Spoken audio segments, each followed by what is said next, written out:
கிறிஸ்துவுக்குள் மிகவும் பிரியமானவர்களே, தினம் ஒரு தூதன் வழியாக உங்களை சந்திக்கிறேன். ஆண்டவர் இயேசுவின் நாமத்தில் வாழ்த்துகிறேன். இந்த நாளிலே ஆதியாகமம் 50:20, நீங்கள் எனக்கு தீமை செய்ய நினைத்தீர்கள், தேவனோ இப்பொழுது நடந்து வருகிறபடியே வெகு ஜனங்களை உயிரோடு காக்கும்படிக்கு அதை நன்மையாக முடிய பண்ணினார் என்று.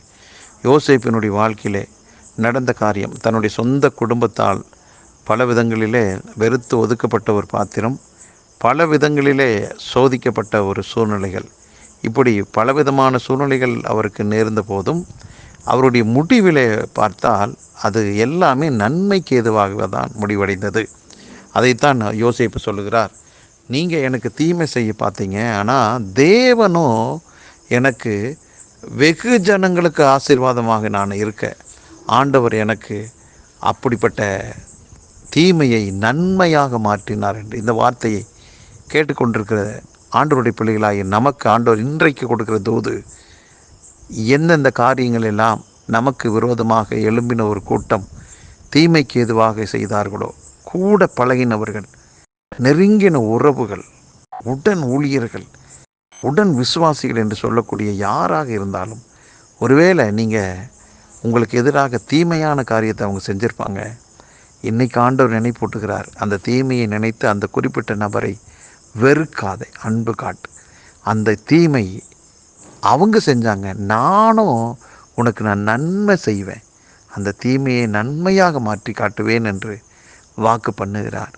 ஆகவே இந்த நல்ல நாளிலே தீமையை நடந்து விட்டதே, துரோகம் நடந்து விட்டது, ஏமாற்றம் நடந்து விட்டதே, அப்படியே பழிச்சொல்லை மேலே விழுந்து விட்டது, நல்லா பழகினவங்க என்னை ஏமாற்றிட்டாங்க என்று எந்த விதத்தில் மனிதனை குறை கூறாமல் தேவன் எனக்கு நன்மையாக முடிய பண்ணுவார் என்று காத்திருக்கிற அனுபவத்தோடு காத்திருங்களே.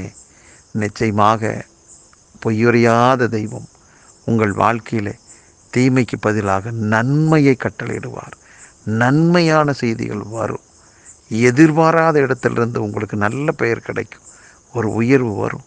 ஏனென்றால் அவையெல்லாம் கர்த்தரால் அனுமதிக்கப்பட்ட நன்மையான காரியம். அந்த நன்மையான காரியத்தை ஆண்டு அனுபவிக்கிற நாள் தான் இந்த நாள்.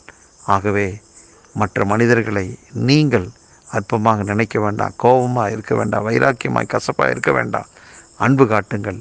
தேவன் உங்களுக்கு செய்ய போகிற நன்மைக்காக ஸ்தோத்திரம் பண்ணுங்க. இந்த நாள் உங்களுக்கு வெற்றியின் நாளாக அமையட்டும். பரலோக பிதாவே, யோசேப்பின் வாழ்விலே தீமையானதை அனுபவித்தான், நாளடைவில் அதுவே நன்மையாக நீர் மாற்றி காட்டினீர். அதே போல் இந்த வார்த்தை கேட்டுக்கொண்டு ஒவ்வொருடைய வாழ்விலும் யார் எப்படிப்பட்ட சூழ்நிலையில் தீமைகளை அனுபவித்தார்களோ, ஆண்டவரே, அந்த மனிதர்களுக்கு முன்பாக தேவ பிள்ளைகளாக எங்களுக்கு கர்த்தர் நீர் நன்மையாக அதை மாற்றி எங்களை சந்தோஷப்படுத்துறதுக்காக நன்றி.